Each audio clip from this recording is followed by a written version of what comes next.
അല്ല, അളിയൻ എന്താ ഇപ്പം ആലോചിക്കുന്നത്? ഞാൻ പറയട്ടെ, കയ്യിലിരിക്കുന്ന കാശിൽ നിന്ന് കുറച്ച് കാശ് എനിക്ക് തന്നാൽ അളിയൻ എങ്ങനെ ബോട്ട് വാങ്ങിക്കുന്നല്ലേ? അതിന് വഴിയുണ്ട്. നമ്മുടെ പാർട്ടിയുടെ ആലപ്പുഴ ജില്ലാ നേതാവ് പുന്നപ്ര ഷാഫി, പുള്ളിക്കാരൻ്റെ ബോട്ടുണ്ട്. അതിപ്പോ ഷെഡില്ല, ഇച്ചിരി പഴക്കമുണ്ട്. എന്നാലും കോട്ടയൊക്കെ അടച്ച് ഇച്ചിരി പെയിന്റൊക്കെ അടിച്ചിറക്കിയാൽ അളിയന് 50 ലക്ഷം ഒന്നും ചെലവാകത്തില്ല. ഒരു 40 ലക്ഷത്തിന് ഒതുക്കാം. അപ്പൊ ലാഭം 10 ലക്ഷം. എനിക്ക് തരുന്നത് കേവലം 1 ലക്ഷം.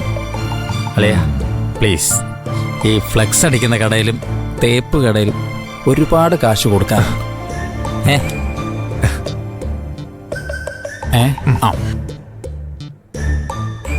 തൽക്കാലം 2000 2 lakhs എന്ന് വിചാരിച്ച് കയ്യോടെ പിടിച്ചു.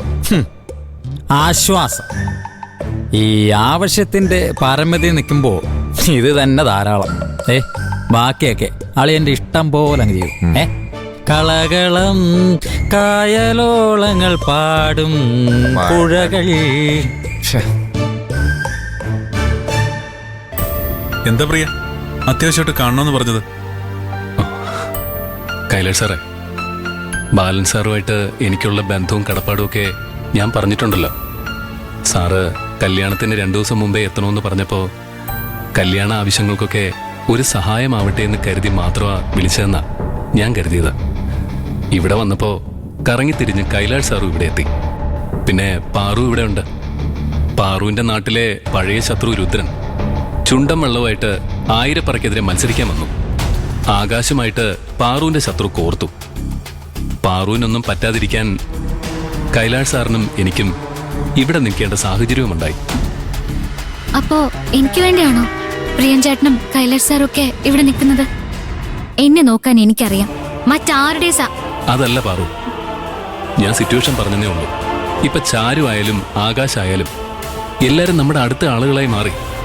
എനിക്ക് മാത്രമല്ല, ബാലമാഷ് നിങ്ങളുടെയൊക്കെ മാഷായിട്ട് മാറിയില്ലേ? കല്യാണം അടുക്കുംതോറും ഇവിടെ ആകെ കുഴപ്പങ്ങളാ. ഇപ്പൊ തന്നെ കണ്ടില്ലേ, ചാരുവിന്റെ ചിറ്റയും കല്യാണച്ചക്കൻ അരവിന്ദന്റെ അമ്മയായിട്ടുള്ള വഴക്ക്. അതൊരു വെറും വഴക്കല്ല, കല്യാണം മുടക്കാൻ ഒരു കൂട്ടരും നടത്താൻ ഒരു സംഘവും. പറഞ്ഞ ബാബുക്കുട്ടനൊഴികെ എല്ലാരും ബന്ധുക്കളും വേണ്ടപ്പെട്ടവരുവാ. മൈ ഗോഡ്, സ്ത്രീകൾ തമ്മിലുള്ള ഇങ്ങനൊരു വഴക്ക് ജീവിതത്തിൽ ആദ്യമായിട്ടാണ് ഞാൻ കാണുന്നത്. അവരെന്തൊരു ജന്മോ. അല്ല, ചാരുവിന്റെ അമ്മായി മോശമല്ല. ഞാൻ വിചാരിച്ചത് അവരങ്ങോട്ടും ഇങ്ങോട്ടും കൈവയ്ക്കുമെന്ന്. ഭാഗ്യത്തിന് നമ്മൾ ചെന്ന് ഇടപെട്ടതുകൊണ്ട് അവർ തമ്മിൽ തല്ലൊന്നും ഉണ്ടായില്ല. എന്നാലും ഈ ഹൽദി ദിവസം കല്യാണ വീട്ടിൽ ഇങ്ങനൊക്കെ നടന്നത് പുറത്തറിഞ്ഞാല് പ്രിയന്റെ ബാലമാഷനല്ലേ അതിന്റെ നാണക്കേട്. ബാലമാഷ് എന്ത് ചെയ്യാനാ? പെണ്ണുങ്ങൾ ഇങ്ങനെ തുടങ്ങിയ ബാലമാഷിന്റെ ഭാര്യ ഇത്രയും കുഴപ്പക്കാരിയാണെന്ന് ഞാൻ വിചാരിച്ചില്ല. അവരുടെ സംസാരം കേട്ടാ ചാരു ഞാനും കൂടി ഇറങ്ങി വന്നത്. അപ്പോഴാ ചാരു പറഞ്ഞത് ചാരുവിനെ കാണാൻ അവളുടെ അച്ഛൻ വന്ന് വളരെ മോശമായിട്ട് സംസാരിച്ചു. അതിനു മുൻപ് തന്നെ ചാരു എന്നോട് അമ്മായിയെ കുറിച്ച് ചില സൂചന തന്നു. അത് പക്ഷേ അമ്മായിയെ കുറ്റപ്പെടുത്തലൊന്നുമല്ല. സത്യത്തിൽ ചാരു ഒരു പാവ. അവൾക്ക് മാമനെന്ന് പറഞ്ഞാൽ പ്രാണനാ. മാമനും തിരിച്ച് അങ്ങനെ തന്നെയാ. 2 വീട്ടിലുള്ള പെണ്ണുങ്ങളാ ഈ കുഴപ്പങ്ങൾക്ക് എല്ലാം കാരണം. ഒന്ന് ആലോചിച്ചു നോക്കിയേ, അരവിന്ദേട്ടന കുഞ്ഞുമോള് മുതുമുതുക്കൻ എന്നൊക്കെ വിളിച്ചു.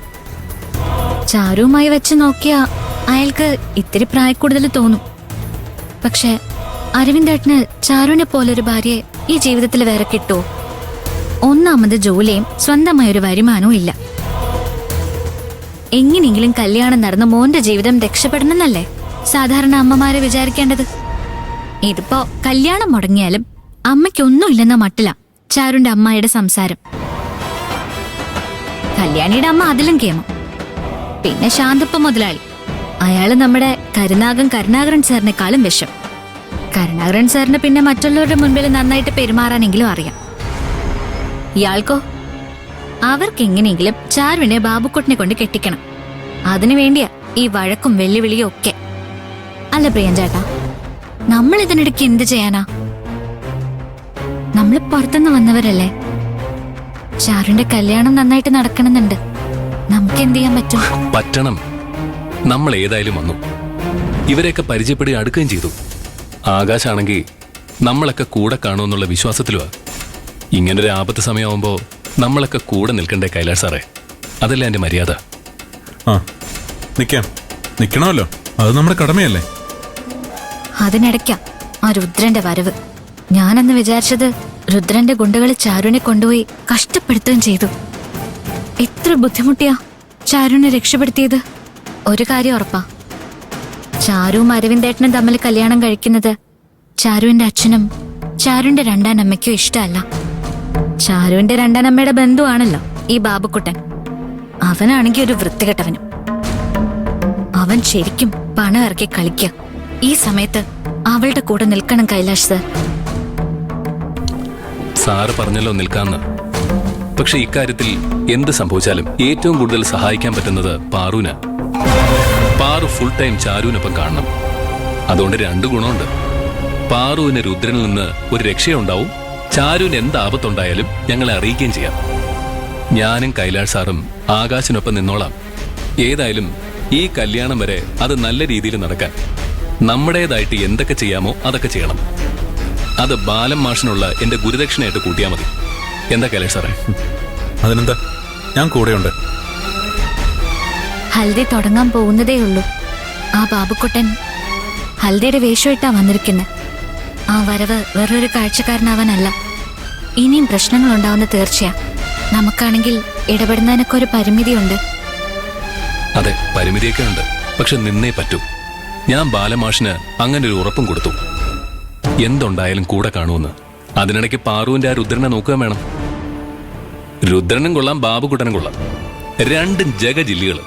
മറുപക്ഷത്ത് പാവൻ 2 പെമ്പിള്ളാരും, ചാരുവും പാറുവും. പാറുവിന് ഇത്തിരി തന്റെ ഇടമെങ്കിലും ഉണ്ട്, ചാരുവിന് അതുമില്ല. 1-2 ആണുങ്ങളെ തള്ളിയിടാൻ പാറു മതി. അതുകൊണ്ടാ പറഞ്ഞത്, ഞങ്ങളെ 2 തടിമാടന്മാര് ആകാശിനൊപ്പം നിൽക്കാം. ചാരുവിനെ നോക്കാനേ ഈ ചട്ടമ്പി പാറു എന്ന് ധാരാളം.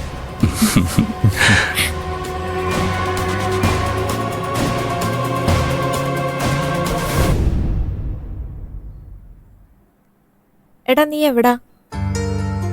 എല്ലാ ദിവസവും ഒരു പ്രാവശ്യമെങ്കിലും എന്നെ വിളിക്കണമെന്ന് ഞാൻ പറഞ്ഞതല്ലേ. എന്നിട്ട് ഇതിപ്പോ 3ാമത്തെ ദിവസാ. നിന്നെ എനിക്ക് വല്ലാതെ മിസ് ചെയ്യുന്നടാ കൊരങ്ങേ. ഞാൻ ഹൽദിക്ക് സ്റ്റെപ്പ് വെക്കാൻ പറ്റിയ ഒരു തമിഴ് ഫിലിം സോങ് അയച്ചിട്ട് നീ ഇതുവരെ കണ്ടിട്ട് പോലുമില്ല. അതിന്റെ കരോക്കെ ഞാൻ സെൻഡ് ചെയ്തിട്ടുണ്ട്, അതും നീ നോക്കിയിട്ടില്ല. നീ അയച്ചിരുന്നു? ഓ സോറി, ഞാൻ നോക്കിയില്ല. ഇപ്പൊ നോക്കാം. നോക്കിയിട്ട് വിളിച്ചാ മതിയോ? പോരാ പോരാ, ഫോൺ കട്ടാക്കരുത്. നിന്റെ സ്വീറ്റ് വോയിസ് കേട്ടിട്ട് എത്ര ദിവസമായി ഡിയർ.